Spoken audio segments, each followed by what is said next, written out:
The long summer days have set on the Kobuk River Valley, marking the dawning of an annual arrival below the Brooks Range.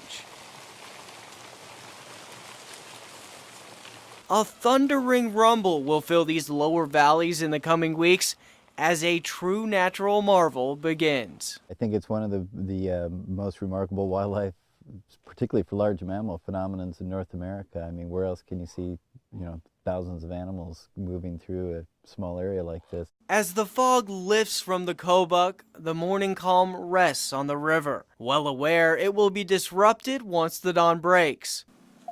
The Western Arctic caribou is the largest herd in North America. For the last 10,000 years, this area of the Kobuk River, Onion Portage, has been a main intersection in the migration pattern. It's an area that's, about the size of the state of Wyoming or something like that. There's few places in the world where there's large natural landscapes like this that allow migrations to go uninterrupted like this current migrations happening and going. The route of the caribou varies every year, but one thing remains certain: the Kobuk must be crossed.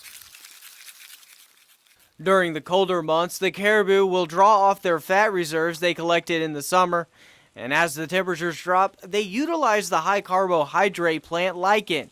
It's light in nitrogen and protein, which forces them to use their reserves through the winter. They will even go as far as breaking down their own organs to keep their weight up. The Kobuk River serves as an invitation for a surreal moment for the caribou. It's a decision that's not made easily, waiting for the right moment of the day.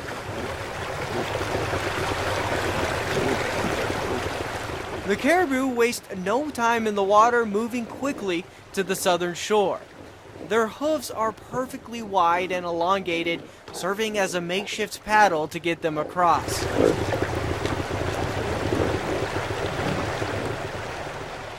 In the past decade, this migration point has come later and later for the caribou, and there's been fewer and fewer going across. The last big population decline was in the middle 1970s. At that time, the herd declined to approximately about 75,000, but since then it has grown steadily, probably averaging about 15% a year until it reached its peak in the mid-2000s of about 500,000 caribou. But now their numbers are dropping again. The numbers have declined to the point where the population is just over 230,000. There's no concrete reasons, but only three main theories. We started getting more incidences of warmer climate, and for the Arctic that means more incidences of where you had situations where you had rain on snow, rain on ice events.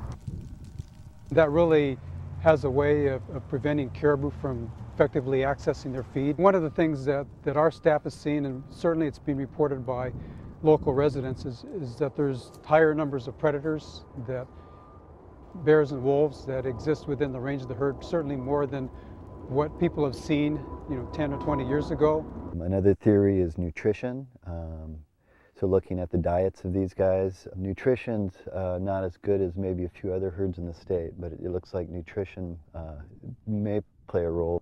Both the state and federal government admit the caribou population trend has always been cyclical, but the dramatic climate change in the Arctic sets an unknown over the Kobuk River Valley. The wonder is if a normal morning in the fall in the Kobuk will soon turn the caribou around, impacting the others who live off the land. Not far from Larry Meyer's front door. Well, where the hell is, how come I don't understand. A view of what he hopes doesn't get too close. He watched the Funny River fire crest the ridge last night. Friends and neighbors like Buck Carroll have been streaming in to see what's happening with the fire. So yeah, it has gotten quite a bit closer even since I've been here this morning, and a lot closer since last night. They also do what they can to help. At least it'll stop the hot embers from starting anything. Larry and the others cleared trees when the fire started getting big. But I keep stalling around. I was told 4 years ago about that roof and those trees. And did I do anything? No. On this lot, this former fisherman collects wooden fishing boats and Swedish-style log cabins. But this ain't looking good. Larry doesn't have insurance. Before, he worried packing up his teak furniture from Thailand would damage it. And now, so I don't want to damage it, so it'll probably burn up in the house. You know, it's funny what you think of that you start worrying about when there's a fire.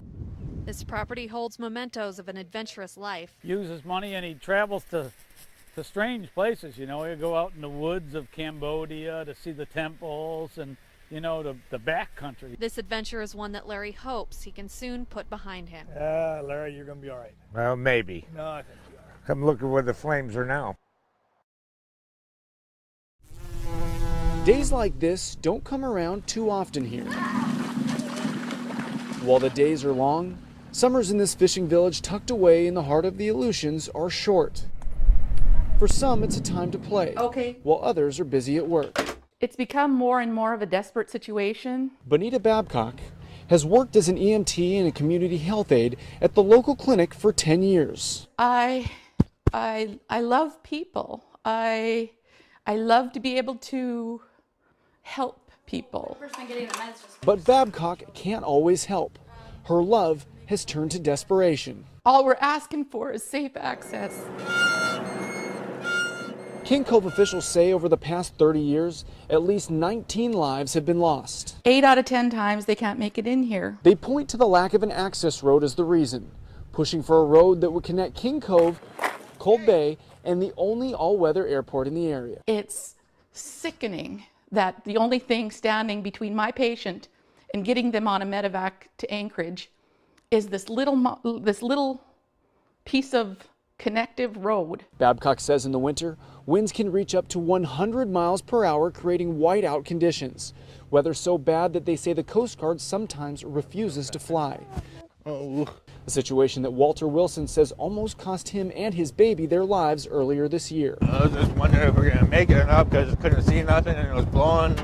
There's hardly anything to see with all the snow blowing around. Wilson was crushed by a 600-pound crab pot while fishing for cod, dislocating both of his legs and fracturing one of them.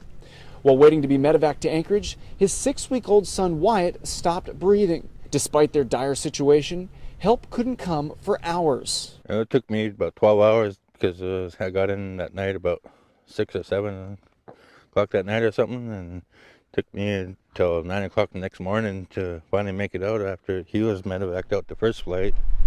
Recognizing the problem decades ago, it wasn't until 2008 when King Cove began building a gravel road that winds along the coastline, stretching from the airstrip to the edge of the Eisenbeck National Wildlife Refuge.